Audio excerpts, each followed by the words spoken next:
The two angels entered Sodom in the evening as Lot was sitting at Sodom's gate. When Lot saw them, he got up to meet them. He bowed with his face to the ground, and he said, "My lords, turn aside to your servant's house, wash your feet, and spend the night. Then you can get up early and go on your way." "No," they said, "we would rather spend the night in the square." But he urged them so strongly that they followed him and went into his house. He prepared a feast and baked unleavened bread for them, and they ate. Before they went to bed, the men of the city of Sodom, both young and old, the whole population, surrounded the house.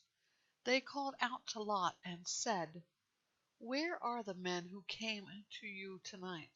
Send them out to us so we can have sex with them."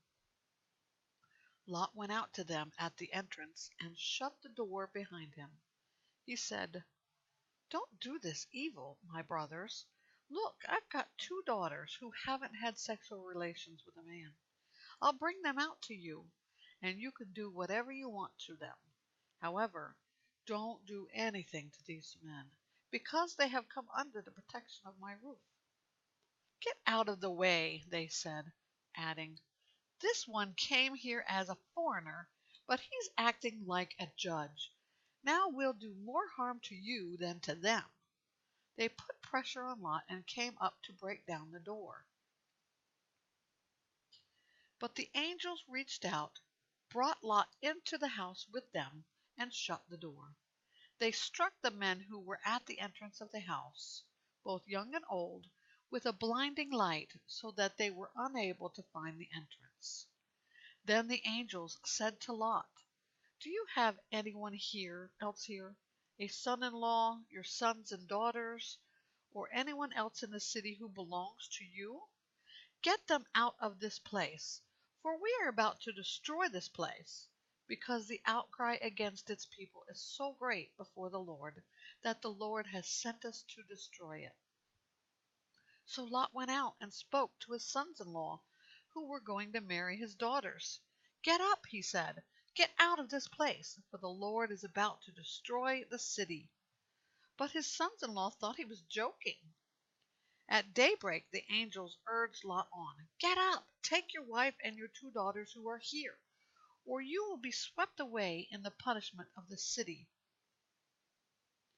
But he hesitated. Because of the Lord's compassion for him, the men grabbed his hand, his wife's hand, and the hands of his two daughters. Then they brought him out and left him outside the city. As soon as the angels got them outside, one of them said, "Run for your lives! Don't look back and don't stop anywhere on the plain. Run to the mountains or you will be swept away." But Lot said to them, "No, my lords, please. Your servant has indeed found favor in your sight, and you have shown me great kindness by saving my life. But I can't run to the mountains. The disaster will overtake me and I will die. Look at this town. Look, this town is close enough for me to run. It is a small place. Please let me go there. It's only a small place, isn't it? So that I can survive." And he said to him, "All right, I'll grant your request about this matter too, and will not demolish the town you mentioned. Hurry up, run there, for I cannot do anything until you get there." Therefore the name of the city is Zoar. The sun had risen over the land when Lot reached Zoar. Then out of the sky the Lord rained burning sulfur on Sodom and Gomorrah from the Lord. He demolished those cities, the entire plain, all the inhabitants of the cities, and whatever grew on the ground. But his wife looked back and became a pillar of salt. Early in the morning Abraham went to the place where he had stood before the Lord.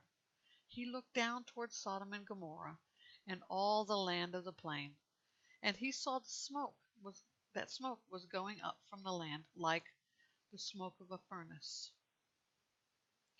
So it was, when God destroyed the cities of the plain, He remembered Abraham and brought Lot out of the middle of the upheaval when he demolished the cities where Lot had lived. Lot departed from Zoar and lived in the mountains along with his 2 daughters, because he was afraid to live in Zoar.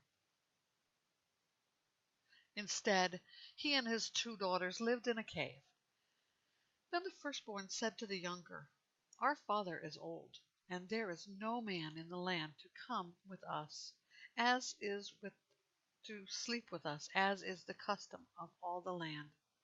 Come, let's get our father to drink wine so that we can sleep with him and preserve our father's line." So they got their father to drink wine that night, and the firstborn came and slept with her father. He did not know when she lay down or when she got up. The next day the firstborn said to the younger, "Look, I slept with my father last night. Let's get him to drink wine again tonight, so you can go sleep with him and we can preserve our father's line." That night they again got their father to drink wine, and the younger went and slept with him. He did not know when she lay down or when she got up. So both of Lot's daughters became pregnant by their father.